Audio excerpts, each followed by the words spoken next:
Shalom. First and foremost, I want to give all praises, honor, and glory to Yahweh, Bahashem, Yahweh Shai, Bahashem, Rahah Kodash. Double honors to the apostles and elders of Great Millstone who have taught us this truth and rule well. Peace and salutations to the chosen and the elect. Okay, I'm Mariel Zabak out of the GMS Dallas camp. And as you can see, if you've been watching the news, measuring the times diligently, okay, you'll notice that soon these other heathen nations and, the heathens around the world, according to Revelation, the 18th chapter, they're going to be soon saying Babylon the Great has fallen. Okay. And the reason why is because Esau Edom is moving quickly. All right. This devil, he understands that his time is short. And although, he's coming down not only on Jake, but he's coming down even on his own people, you see. And in spite of that, we're going to continue the prophets, all right, going to continue, to prophesy against Babylon the Great. And that's the title of this lesson here, prophesy concerning Babylon the Great, okay? And we're going to get into Isaiah the 13th chapter, all right? Let's get that real quick, all right? Because this place is coming down, it's falling, and we're going to continue to prophesy against Babylon the Great, you see? All right? So we're going to get into Isaiah the 13th chapter, all right? And this is prophecies about Babylon, all right? In verse 1, and it reads, Isaiah 13:1, the burden of Babylon, which Isaiah the son of Amos did see, okay? And this is going into the destruction, all right? So that's how we know this is talking about Babylon the Great. This is future prophecy, okay? Because in the Syrian Babylonian captivity, all right, that Babylon wasn't destroyed by fire, okay, in destruction. Although they had some little skirmishes, but it wasn't destroyed as prophecy is concerning, okay, the destruction of Babylon the Great, you see? And it's going to get in detail in verse 2. And it reads, lift ye up a banner upon the high mountain, okay? And when you go into that word banner, it's talking about this truth, these scriptures, all right? And when you think about a banner, that's something you lift up on display, for people to see, just like during the Olympics, okay? Whatever country, let's use America for example. I forgot that guy who be swimming, Michael Phelps, all right? After he, win a race, the first thing he do, and when they say he in first place, he hold up the, flag of Babylon the Great. All right, they hold it up. That's his banner. Likewise, I can't remember that guy named from Jamaica. He runs fast. I forgot his name, but nevertheless, when he win his race, he hold up the Jamaican flag. Okay, a banner to let you know, who the winner is. Okay, so the banner that's being lifted up is this truth. Okay, and how is it being lifted up? Through the prophets. Okay, the elect. All right, and let's get a precept for that. Okay, let's get Psalms, the 60th chapter. All right, in verse 4, and it reads, thou hast given a banner to them that fear thee, that it may be displayed because of the truth, okay? And that's what the prophets are out there doing on the highways and byways throughout the four corners of the earth, preaching the gospel of this kingdom, okay, to you so-called Negroes, Latinos, and Native Americans, and also to Babylon the Great, the Esau Edom, the so-called white men in these heathen nations, that we prophesying against these kingdoms, man, okay? Because we done been in captivity up under these devils. all right, in these heathens, okay? And when you go into that word high mountain, it's going into that word is going into government, you know. That high mountain there is going into Babylon the Great, you know. And let's get that high mountain there. Let's get Revelation, the 17th chapter, okay, as it goes into, you know, this great city.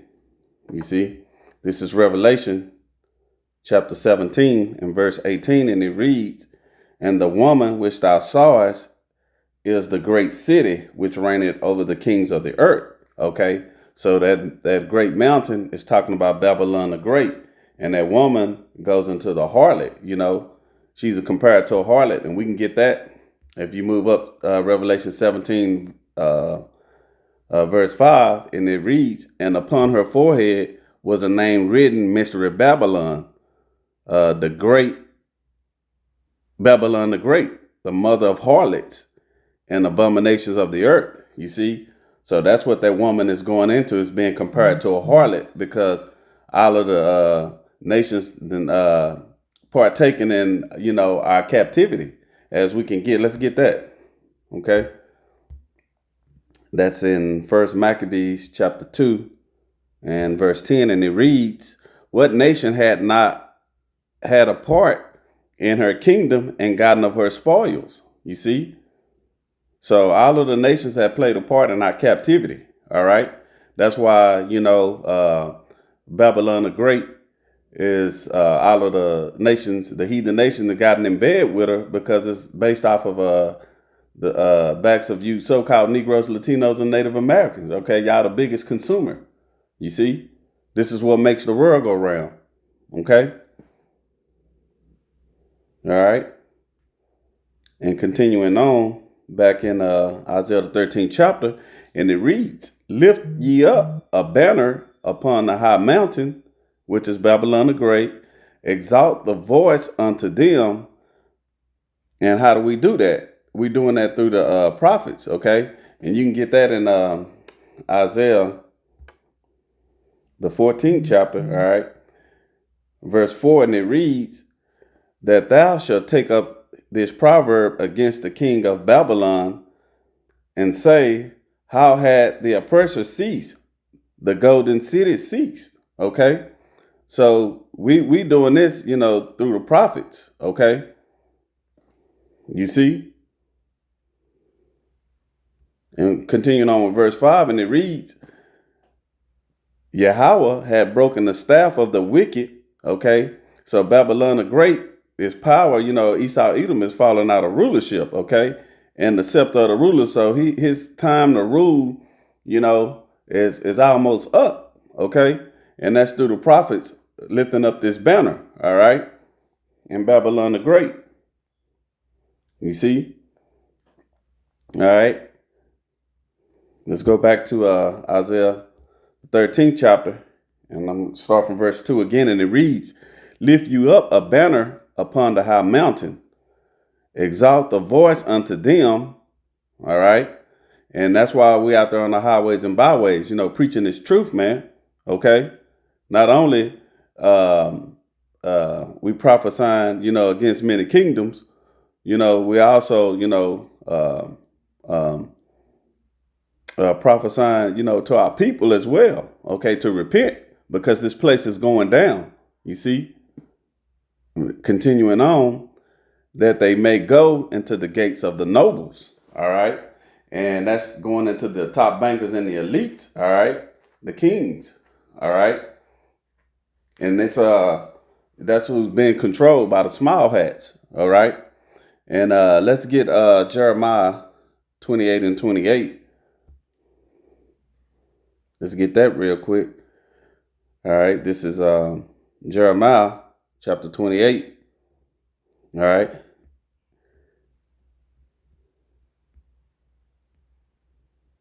In verse 8. Okay. And it reads, "The prophets that have been before me and before thee of old prophesied both against many countries and against great kingdoms, of war and evil and of pestilences." Okay. So these kings and nobles, all right, that's in Babylon the Great, they the ones, that's, ruling, okay, which is Esau, Edom, the so-called white man, all right. And we can also get that account in Psalms 149 and 8, these top banker families, okay, the noble ones, the kings, all right, they're going to be put in chains, man, when they go down, all right. And let's go ahead and get that account too. You see, this is Psalms 149 and verse 8, and it reads, to bind their kings. Well, I start from verse 6, and it reads, let the high praises of thy power be in their mouth, and a two-edged sword in their hand. To do what? To execute vengeance upon the heathen and punishments upon the people. And what else are you going to do to them? To bind their kings with chains and their nobles with fetters of iron. So that's going into these top elite bankers, all right? You see? Going back to Isaiah, the 13th chapter, all right? Starting from verse 2 again, and it reads, lift up a banner upon the high mountain, exalt the voice of them unto them, shake the hand that they may go into the gates of the nobles, all right? The mighty ones, all right? Continuing on, verse 3, I have commanded my sanctified ones, which are the elect, and I have, let's deal with the sanctified ones, which the elect, okay? Let's get 2 Thessalonians, all right? The 2nd chapter, and start from verse 8, okay? And it reads, and then shall that wicked be revealed. Who is that? Esau, Edom, the so-called white man, all right? Whom Yahweh Ba'ashem Yahushua shall consume with the spirit of his mouth. And how is he doing that? With the prophets, okay? The elect, okay? And shall destroy with the brightness of his coming. You see? And this is what's going to happen when Yahweh shall return, okay? All right. Back in Isaiah, the 13th chapter, all right, I have commanded my sanctified ones, all right, and that's exactly what we just read in 2 Thessalonians, the 2nd chapter, verse 8, you see, and I have also called my mighty ones for mine anger, and those mighty ones are the angels, okay, even them that rejoice in my hotness. And we get that in Joel, the 3rd chapter. Let's grab it. This is Joel chapter 3 and verse 11. We'll get it in the NLT to break it down. And it reads, come quickly, all ye nations everywhere, gather together in the valley. And now, O Yahweh, call out your warriors. So when you read it over here in the KJV, the mighty ones, it tells you who that is. Assemble yourselves and come, all ye heathen, and gather yourselves together round about. Thither cause thy mighty ones to come down. Those are the angels, okay? When Yahweh shall return, you see, they're going to come down, and vengeance is going to be taken, okay? For you so-called Negroes, Latinos, and Native Americans, starting with the elect, okay? Let's go back to Isaiah, the 13th chapter, okay? Let's read it again, verse 3. I have commanded my sanctified ones, which are the elect, the prophets, okay? I have also called my mighty ones for mine anger, which are the angels, okay? Even them that rejoice in my highness, all right? Yahweh Hashem Yahushua being lifted up, exalted, okay?